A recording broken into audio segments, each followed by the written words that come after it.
chapter 6 talks about the great exchange. And how do you trade in the true self for the false self for the true self? Mm-hmm.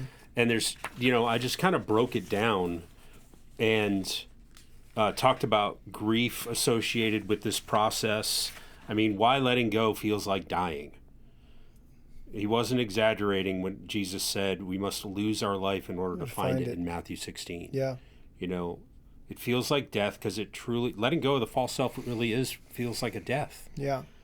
Death of the image we've built, our defense mechanisms, the identity we've constructed, the story we've told ourselves, control, an entrenched way of moving. So how this actually happens practically, when you get on the observation deck, what does this look like?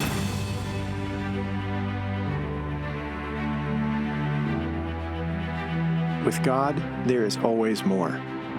More love, more life, more freedom. Welcome to Zoe's Exploring More with Michael Thompson. C.S. Lewis once wrote, "Our Heavenly Father has provided many delightful ends for us along our journey, but He takes great care to see that we do not mistake any of them for home." Join me and the team as we explore the kingdom together, discovering the deep truths and offering encouragement for the journey. There is always more. Welcome, friends and allies, to the Exploring More podcast. I get to do it one more time. What? I'm here with Scott D. Jennings. Yes, you are. It sounds. I feel it's like, very formal. I feel like a cigar. Yeah.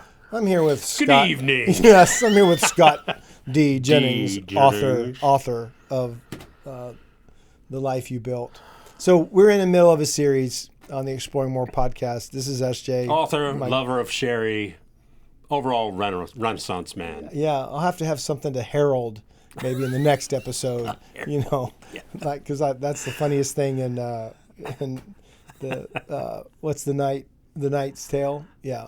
Oh yeah, we're just making Chaucer's, making stuff up about him. The heralding. Yeah, I'm going to do that for the next hilarious.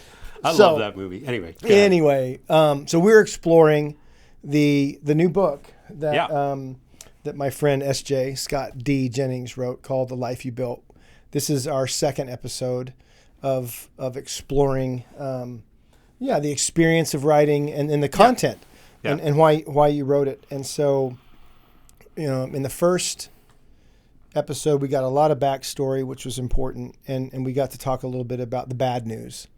Yeah. Which is this false self thing that we all have. It's worse than you think. It's worse than you think. We all. That's one of my chapter titles. It is. We all have one, and it was assembled.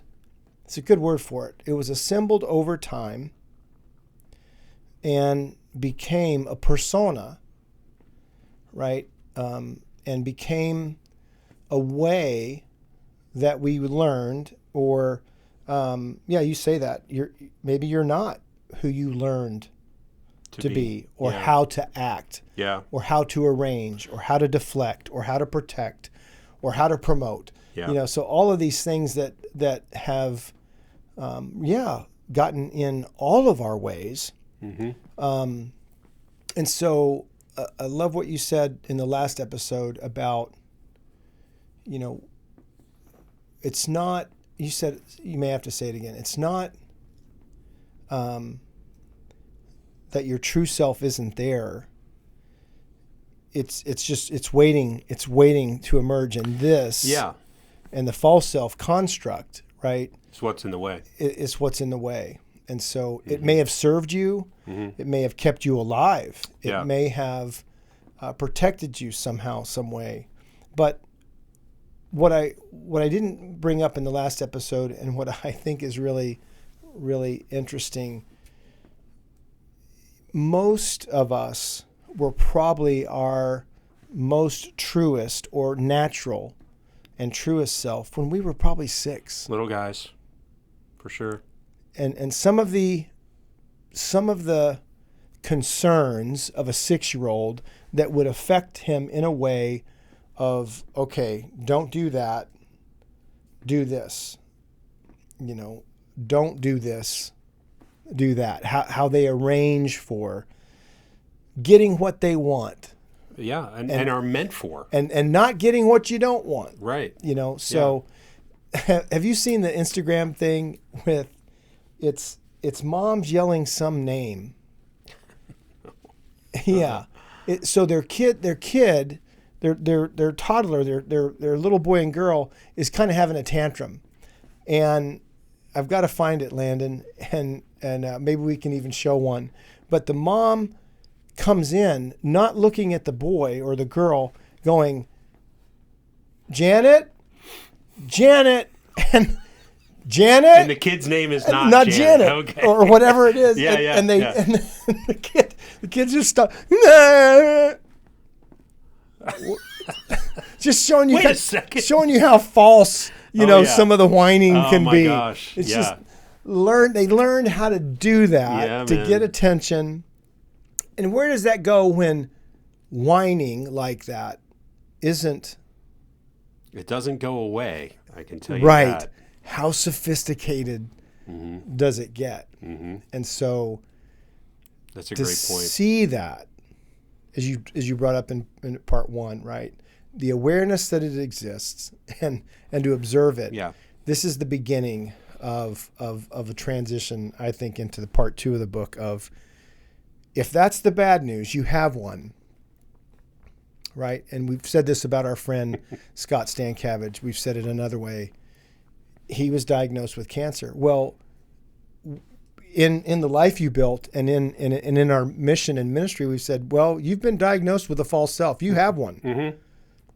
Can we get it out? Right. He has cancer, but the cancer is not him. Right. So, and it's responsible, though, for many, many ways of a life apart from God. Yeah, for sure. And I'm not sure all of that's sin, but there's some of that actually turns into strategies that do become medicating, addictions. I mean, it can take itself and present itself in ways that we would say, that's contrary to the kind of life we were created for. Yeah, who was it? Tozer said, I think, or C.S. Lewis, or one of those greats. Yeah, one of the Hall of Famers. Every man in the red light district is looking for God. Bonhoeffer. Thank you. Yeah. Dietrich Bonhoeffer. Yeah, man. I mean, it's 100% the So truth. the motivational centers that you talk about, which are desires and longings that we have, and Lewis was the one who said, it's not the desires that are wrong, it's where we take them. That's right. How we arrange for them. Yeah, so, and this is so I'm thinking now too of like little 6-year-old SJ or Scott, little 6-year-old Scott D. Sherry calls me that sometimes, Scott D. But I'm thinking of that little guy who had no idea that he's an image bearer. Right. No idea that all the things that he's longing for, he's meant to receive from God. He's designed to receive them from God. So what's in the way of that? Well, the fall. Right. We're in the in-between. Right. And a mom and dad. We're out of the garden. I don't know if it was this and a mom and dad who are supposed to help you feel and navigate see that. Right. And that has some level of requirement where they're more true self-dominant than false self-dominant. Doesn't mean they won't make mistakes, but goodness, if this thing is, the false self is really on the loose and rampant, and you've been entrusted with little boys or little girls or both, you're gonna affect them and probably infect them in ways that we start to see even generational 100% things take place. It's like The Agent. That's the sound of inevitability. You hear that, Mr. Anderson? Yeah, man. So we're gonna jump into part two in just a few minutes. Yeah, we'll take a break. About the good news right after we take a break on the Exploring More podcast. We'll be right back. Several years ago, we were in Colorado for a men's weekend, and it was in October. The weather was beautiful. The aspens were amazing at the time. And one of our sessions we did inside, we had, kind of the homework time alone with God, questions to go to God with. And I went outside and I sat underneath an aspen tree, much like this, just leaning against the tree. The sky's electric blue, the aspens are gold, and I'm just sitting there writing through the questions that I've been given, talking with God through the Holy Spirit. And I get the phrase, you are Aspen Andy. And I didn't know what that meant. So I sort of wrote it down again just for my own thing, if I actually heard God right, if I heard the Holy Spirit right. You are Aspen Andy. And I realized it was kind of a surprise to me. It wasn't that I was just sitting underneath an aspen tree that this happened, but there was something to that. Well, it took me a little while to kind of unpack and understand what aspens really are. And so we're familiar with like oaks, the mighty oak that stands by itself. Or here in North Carolina, we have a lot of pine trees, and you see them in groves, you see them in forests, but a lot of times the pine trees is out by themselves. Aspens actually are part of a community. So there's a whole collection. When you see aspens together, they are actually part of either a colony, or they're part of, even scientists have said, possibly one organism, and they're connected through their root system, so they communicate with each other. And so the lesson to me, being Aspen Andy from God, was, as an artist, I do a lot of things by myself. That's the nature of the business, is you're creating by yourself and you're working by yourself a lot of the time. But what God wanted me to realize was, I can't live my life like that. I have to be part of a community. I have to have other believers and other men in my group together. I have to be with other men. And it made me realize that, like, I even have a group on Thursday mornings, and we've been meeting for 4 years now, and we pray every Thursday morning. Most of the times it's on the phone through a Zoom call. But I know each of these guys so well, and we pray for each other, and we connect, and we encourage, and we do life together. So to me, the lesson in the name Aspen Andy was, I can't do life by myself. I have to have other men in my life to be the man that God's created me to be. And to be Aspen Andy, I need other guys to do that.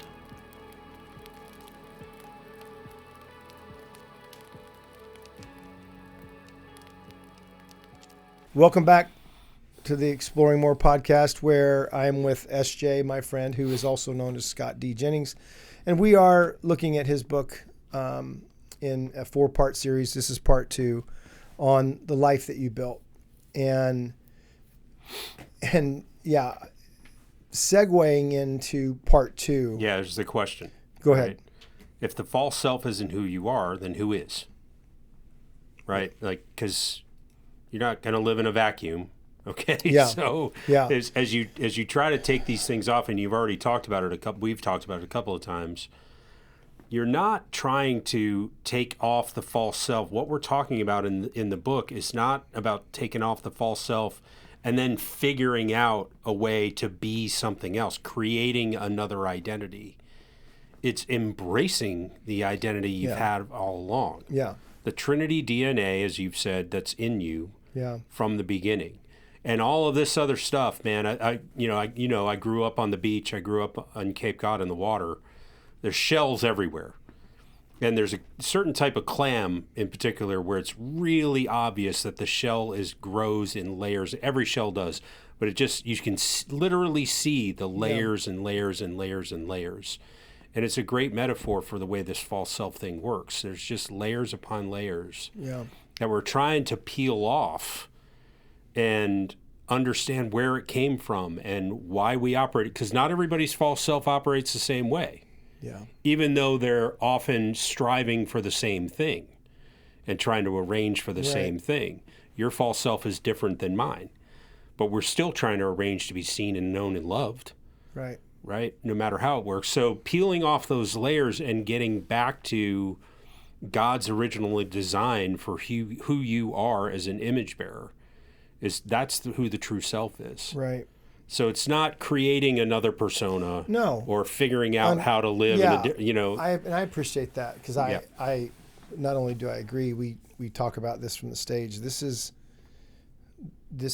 seeing what has hijacked or what has contaminated or what has compromised the true self. So, if we can get some of that off of us, then this who I really am can emerge. Yeah. And it's so close. This is what's important. Sometimes we look at the symptoms of this, and it's like, we'll stop doing that, versus the cause, the disease, the thing that is causing these kinds of symptoms. If you treat the symptoms, I mean, I love NyQuil. You might feel a little better. love NyQuil. Yeah. I can sleep. I can breathe. My wife loves NyQuil. And for my sake, for her sake. But it's not, it's just helping you endure the days that it takes for your body to somehow overcome this thing that's compromising your system. So it's treating the symptoms, not the underlying cause. Put a 30 or 40 or 50 year cold on somebody, right? And you can't, you could, but now you're going to have problems from taking NyQuil every night. And so you're going to have problems as this thing that somehow promised to relieve you. Now it's not relieving, it's binding you. Yeah, the trouble with the false self is A, that it's false, but B, that it works. Until it doesn't. To a degree, correct. Until it doesn't. Yeah. So we defined, this next section, the good news. True self, the great exchange, returning versus striving. Love that. And the observation deck, which is a concept that you bring up earlier, and you're deepening. Yeah, and I'm not the first one. I mean, that's one of those that's been around for a long time, talking about just being able to kind of not physically remove yourself from your body or anything, but I just mean thinking about the game film like we talked about in the last episode, and just being able to see it. Here's why we've embraced that at Zoe. Just to mention it, that if you can observe you, we believe the observer, that is you. Right. That's how close it is, but it's also how beautiful the distance can be. That if I'm the one actually observing what's going on between me and my wife right now. Yeah. And, okay, let me say it this way. If you've never been on the observation deck and you aren't observing what's happening and what's going on, then it's probably going to just history repeat itself. Oh yeah, over and over and over again. Repeat. No doubt. So, but if you can start to observe what's happening and what you're feeling, even observe or your thoughts and what you're feeling in your body, that's you. Yeah, we would say you're getting warmer to the you. No doubt. So that provoked something you're looking for? Yeah, I'm looking for it right here. So I think in getting on the observation deck and seeing it, there's so much to that we make it sound kind of easy. It's not. It takes a lot of practice. And it takes a lot of compassion and grace for yourself, because I think what I found initially, and as I wrote in the book, you can get on the observation deck and it almost is a judgment seat. Yeah. Oh, I did it again. How stupid.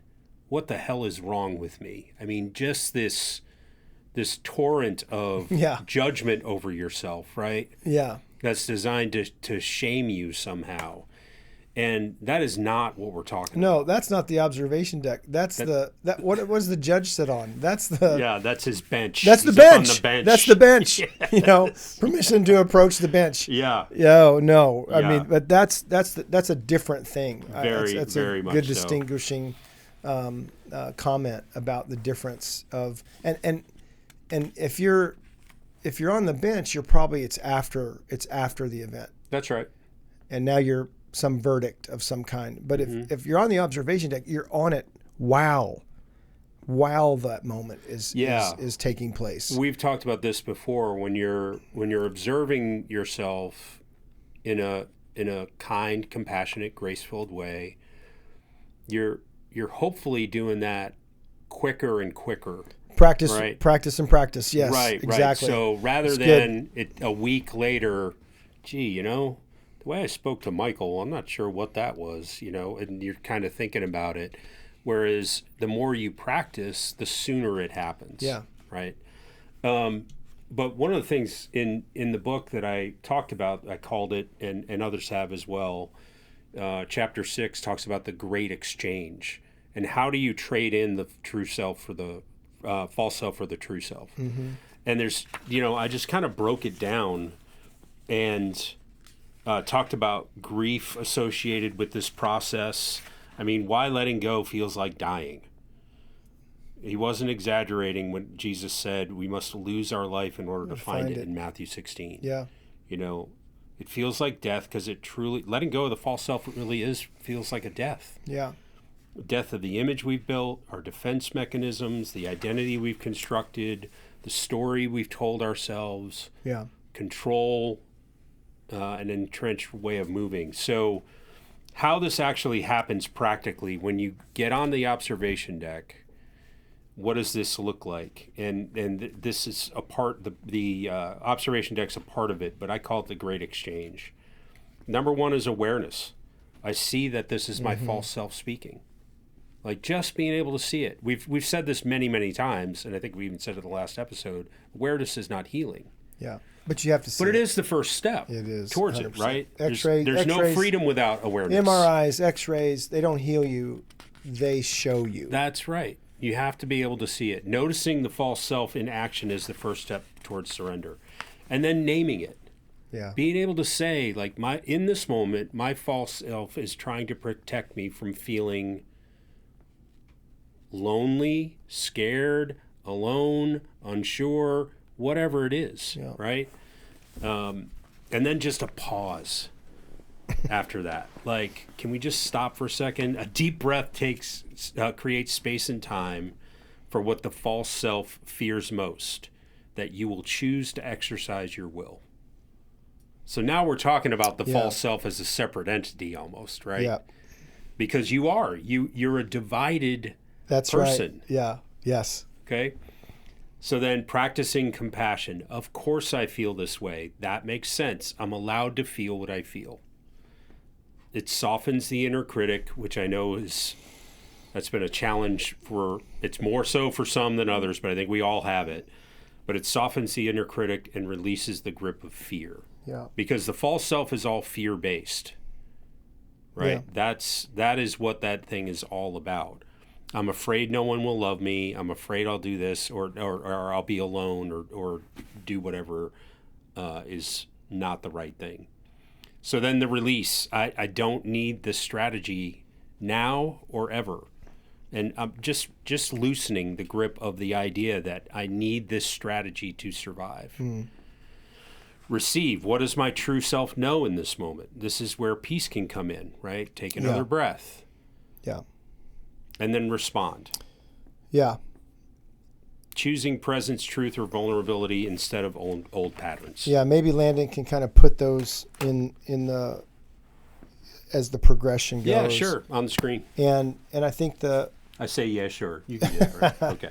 I think SJ, the gold in there is the process of practice, meaning to even give yourself the favor, the kindness, the goodness of reflection. When my false self was dominant, there was no reflection on what I said or did or didn't say or do. There was justification. That's right. So not only is my will compromised, like you said, I love that to exercise your will, well, you can't when it's under the influence of this thing, of these strategies. Yeah. And so to have the freedom to choose something else or a different way of responding is a massive accomplishment, if you can. It's a massive accomplishment. I remember thinking about it the first time or hearing it, and I was like, wait a second. Yeah. And I'm like, exactly. Yeah. You got to wait a second, because I've talked to some folks about the false self and about the book, The Life You Built, but because they found it helpful.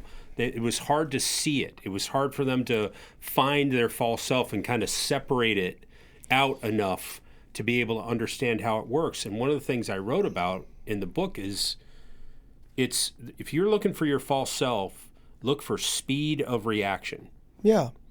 if it's that fast, reaction. Yeah. That is you whatever that reaction was, you probably want to start there to try to find the other strategy I think is important that you're alluding to, and is if you don't reflect and you're just justifying, right, then it's just autopilot. Yeah, endless cycle. The endless cycle of things. Secondly, to be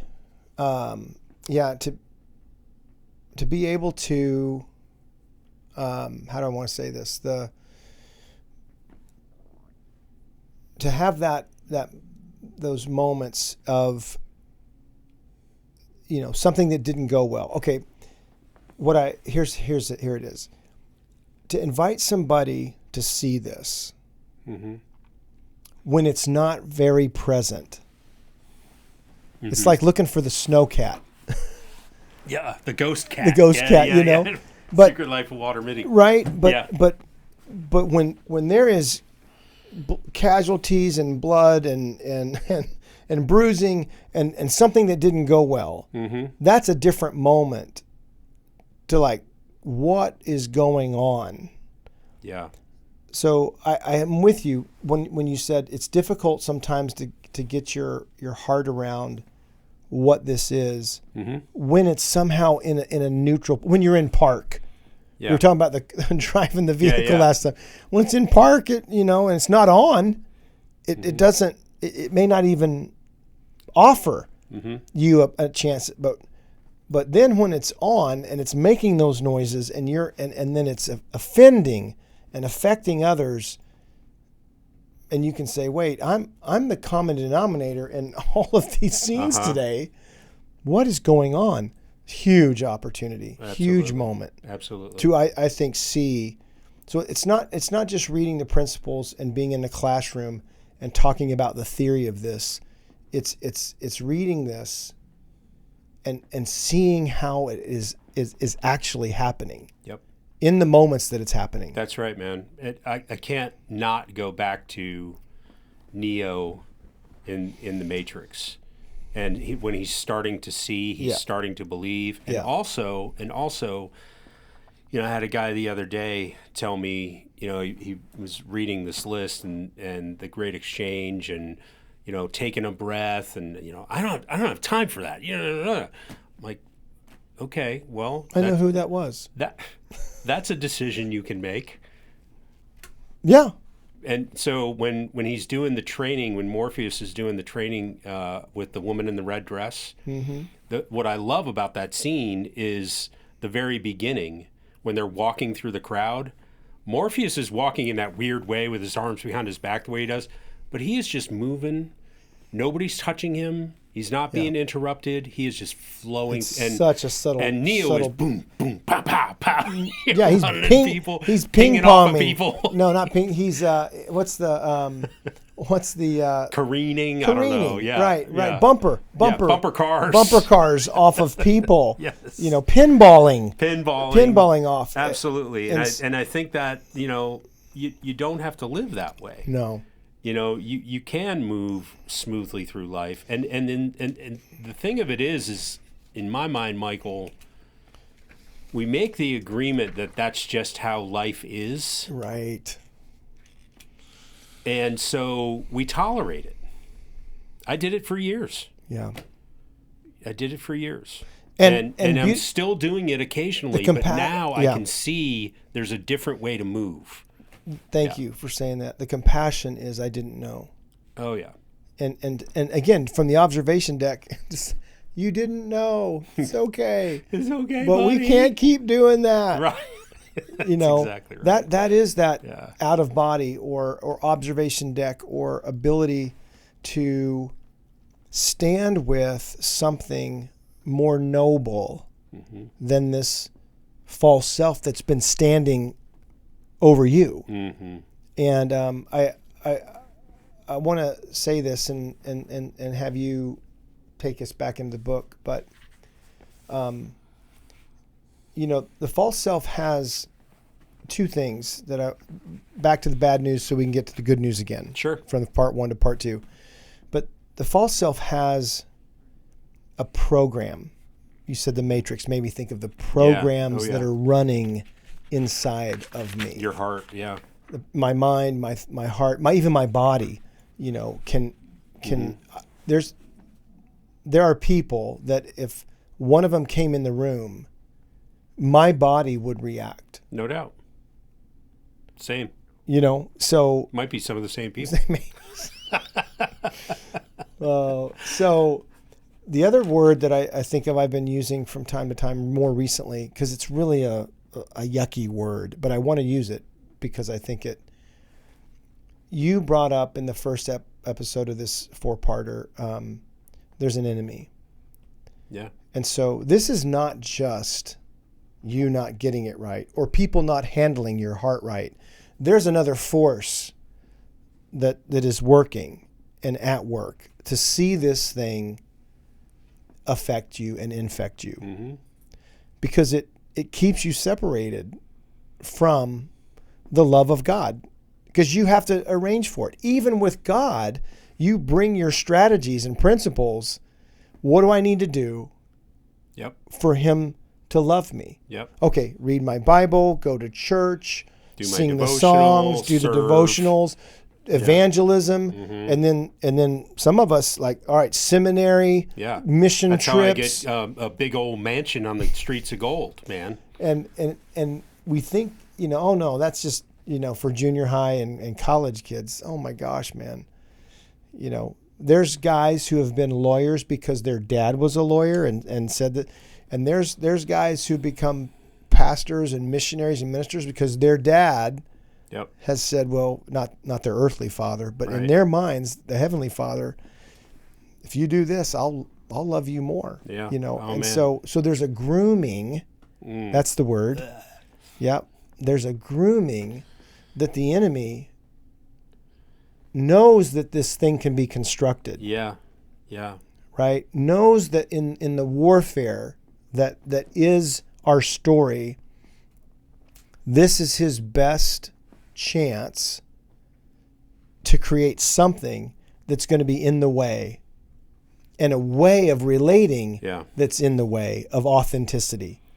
I think, man, what happens in the context of the enemy most of the time is he just gives a little push. It's a whisper.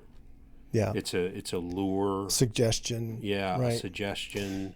And then he just watches you go over the falls. And especially when you sign for the deliveries, when you sign for these lies, and I just saw this. That's the great deception, dude. Is that those lies for a while they work. So you sign for them. Can I? But go ahead. It's not in the book, but I want you to hijack what I'm about to say and move it in.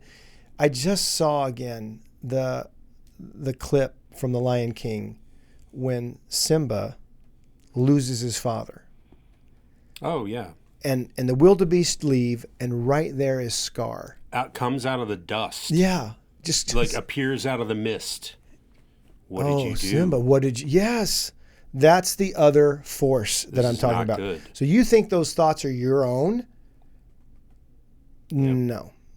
That's how powerful and even more prevalent some of those formational moments where Scar, where whatever the foul spirit or whatever the shaming spirit, whatever the fearful spirit that comes along and does some work to construct, to add to the construction. And in Simba's case, you should leave. Run away, Simba, and never return. And then he goes and finds. So then he goes and finds two, kind-hearted creatures, chuckleheads, and becomes a fraternity with them. But he's not who he's supposed to be. He still is Simba, but he's not who he's supposed to be. He adopts Hakuna Matata. No worries, man. He's eating worms. And other isolated. And it's a sad story, and it's part of. So the life you built, your book, and I know we're talking about Simba, but bring forward from the exchange living this out. How does, because for Simba he gets confronted. Yeah, he gets knocked on the head, literally. Yeah. By one who knew his father. Correction, I know your father. Yeah. Yeah. Yeah. Yeah. It's a great line. And just gets awakened, right, to the truth that, I mean, it doesn't take long. It's such a great, and if Josh was here, he'd be jumping out of his chair. It's one of my favorites, man. He's utilized the story of the Lion King many, many times, but he comes awake. There comes a moment, and it's when he's ready to acknowledge the idea that he's embraced an identity that is not his. Then Rafiki appears. Mm-hmm. Yeah. He's pacing. Dissatisfaction. Something's not right. He's very, very unsettled. Very much so. Yeah.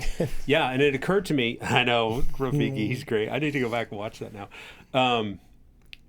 It occurred to me at the encounter weekend, it's one of these things, that we write our notes and give our talks from them, but often we'll get a download in a moment. And it occurred to me in a moment as I was speaking at the weekend that we talk about being settled, right, and having a settled heart. And what occurred to me in that moment means that it means that there's an account that was open. Yeah. Like in accounting terms, when you settle an account, yeah, right, it's closed. Yeah. It's balanced. It's taken care of. Yeah. Right. So if there's an unsettled account, yeah, then you're either in the red or the black, or something's not adding up. It's you owe someone, they owe you, whatever it is. So when you settle an account, you can move in a settled fashion, right? Yeah. So the wounds that come up that have produced this false self, it doesn't just come from a desire to be loved and to arrange for those things. It springs also, another layer of it springs out of your woundedness and how people hurt you, or we're not there to help you interpret things, as we talk about. Right. And so such a great point. Getting to this place where you're settling these accounts, that requires going through this process, seeing it, getting on the observation deck, getting understanding, getting reinterpretation through God and your friends, however that might look.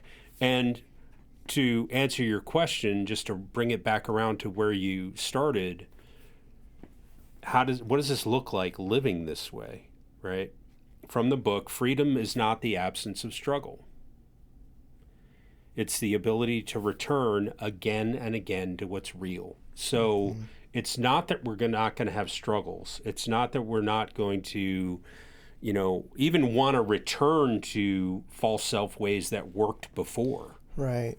You told stories about that many times, about the experience of, man, is this still in me? Yeah. No, but it wants to be. In my stills, yeah.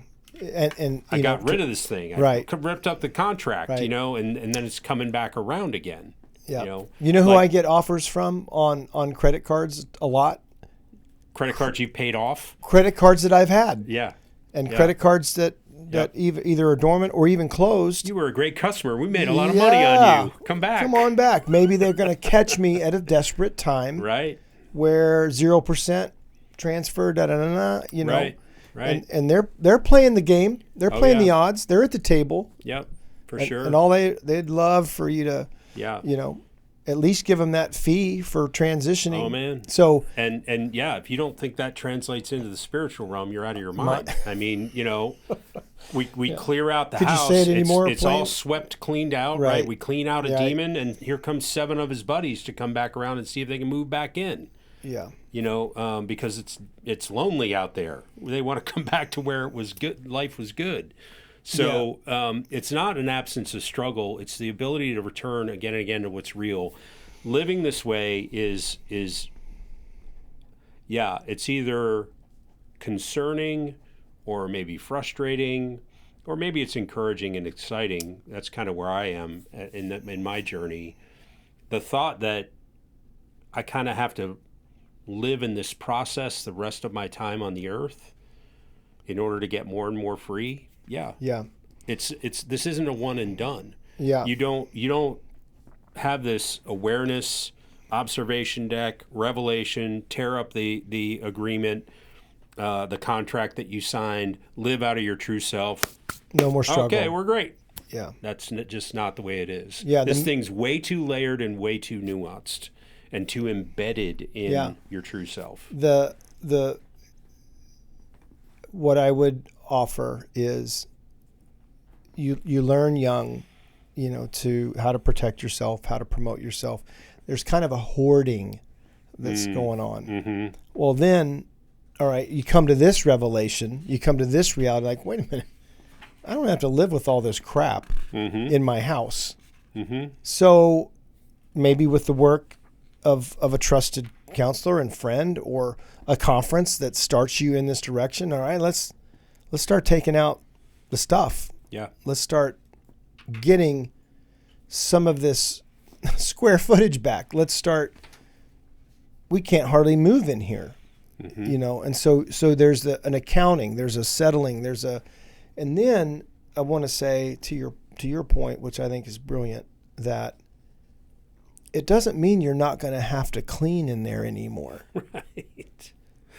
Yeah. I don't know why, but dust just collects in our house. Accumulates. The water in the toilet just the dog starts thinks it's clean. Turning color. Yeah. But it's not. You just have to maintenance things. The trash in the corner needs to be taken out.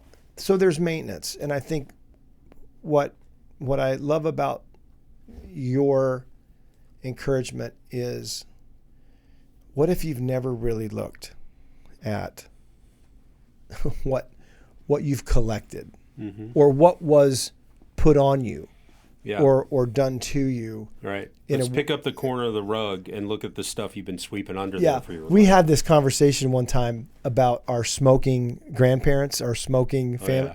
When Pall Malls. When we started taking pictures off of the wall, you're like, these walls were not cream colored paint. Yeah, they were white. The paint wasn't cream colored. Yeah. It was white. Yeah. It was They're brown now. It's the effect over time. It is. Yeah. And so there's the true color. Right. This is what will happen over years of participating in that. Just the concept, the invitation to be settled implies that you said earlier about reaction. I want to just kind of wrap up with unsettled. Could you talked about you and Sherry a little bit in your journey, and in the acknowledgments that you wrote, what would be an example, either from the book or your own life, about transitioning from unsettled to settled with her? And in your relationship with her, I think there's a whole section in the book about relationships and how this relates to not just in marital relationship, but also with children, because that's where kind of the rubber meets the road, right? Yeah. That's most of the friction we experience and false self-provoking moments come from the people that are closest to us, right? So moving this way in the context of my marriage with Sherry has really looked more like, for both of us, because she's on this journey too, as she's become more settled. It's really been interesting to watch the journey together, but we just move more slowly.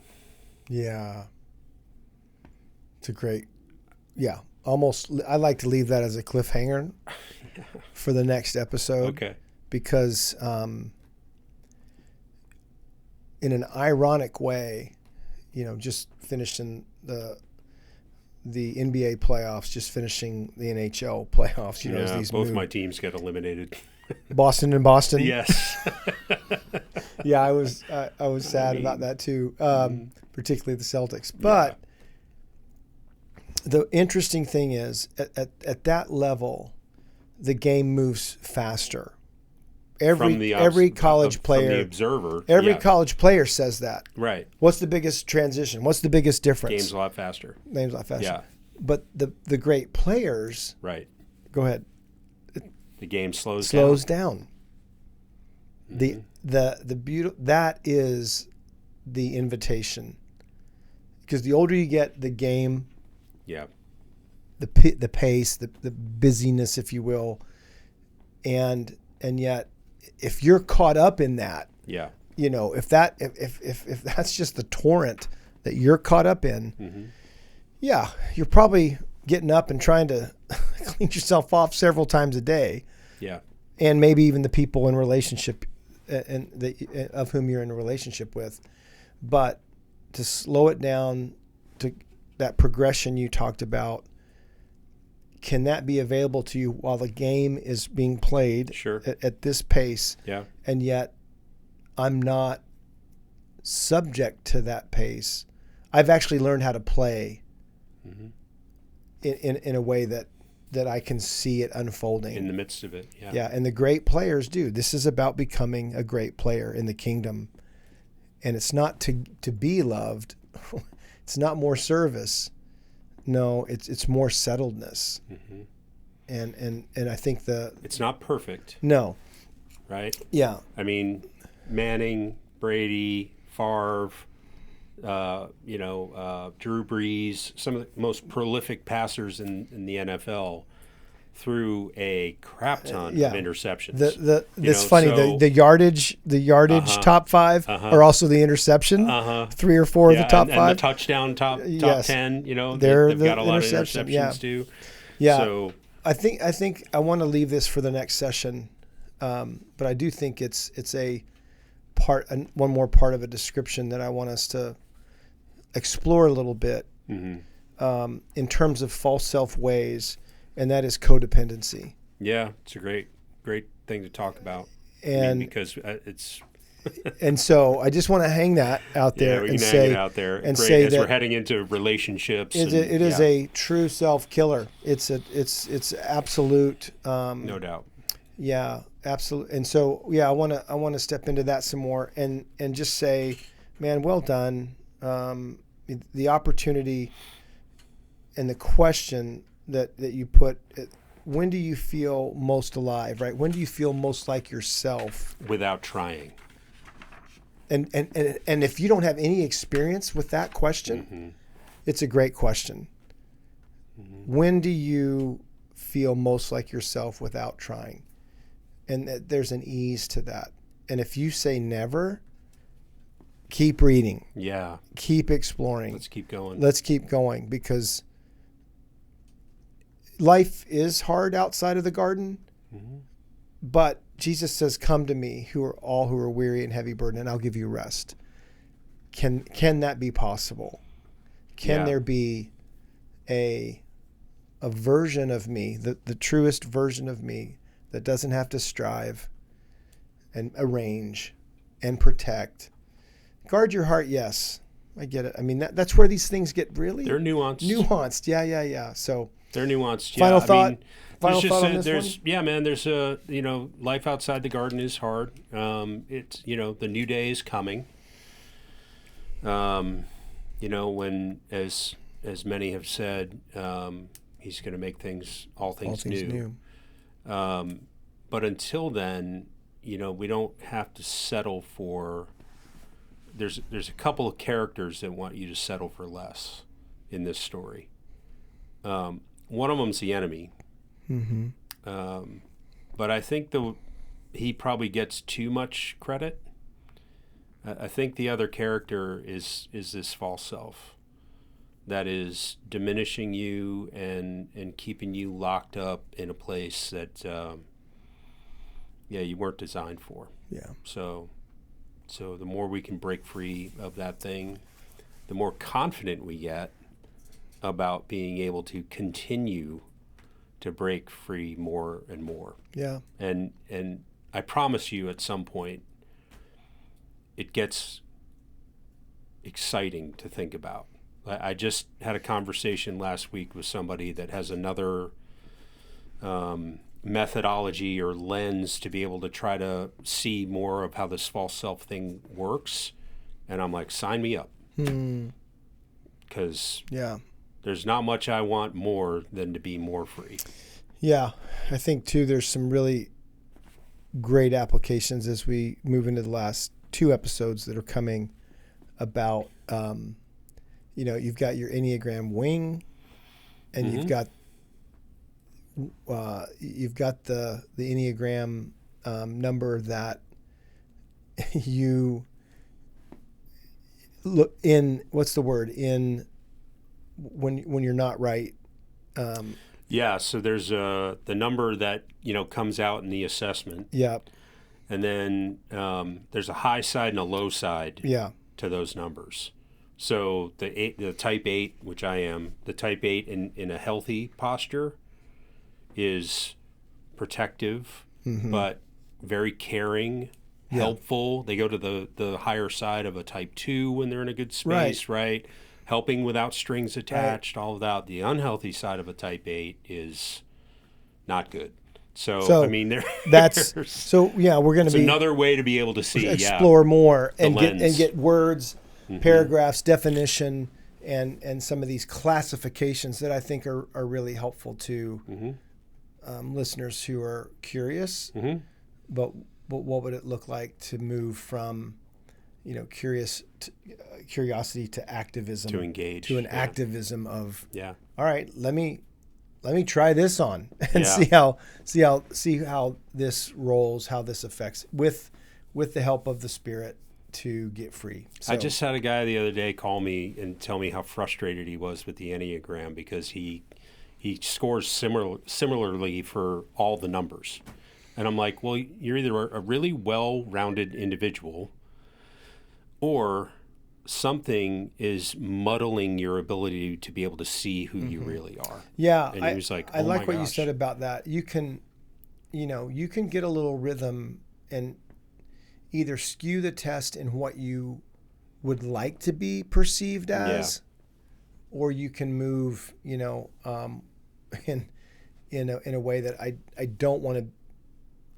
I resonate with this answer, but I don't want that to be true. About me. So those are that's a tricky thing that we'll get to. Yeah, we'll talk about it. Yeah. Be good. So can you hit it again? The Life You Built. Yeah, the Life You Built.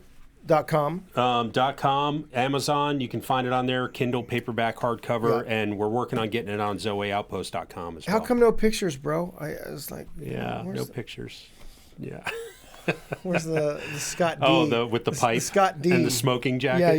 Yeah. You are a big fan of the tiny house, which I am a big fan of the tiny house. You have Airbnb'd a few of those. So. Well, maybe in the next episode we'll lead off and I can ask you a question and what that little cabin on the cover provokes or evokes in you in the context of the book. Okay.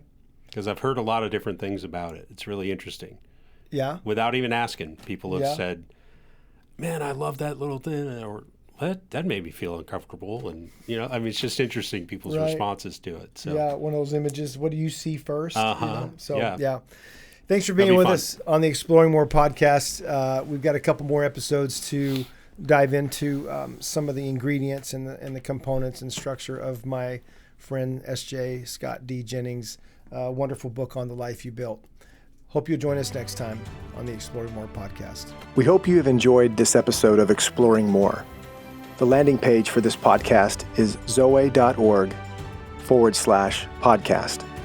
That's ZOWEH.org/podcast, where you can find the show notes and various platforms to which we broadcast. You can also find us and the Life of More by visiting Zoe on YouVersion Bible app, Right Now Media, our Facebook page, and Zoe on Instagram and Twitter. Remember, with God there is always more, and you were made for more.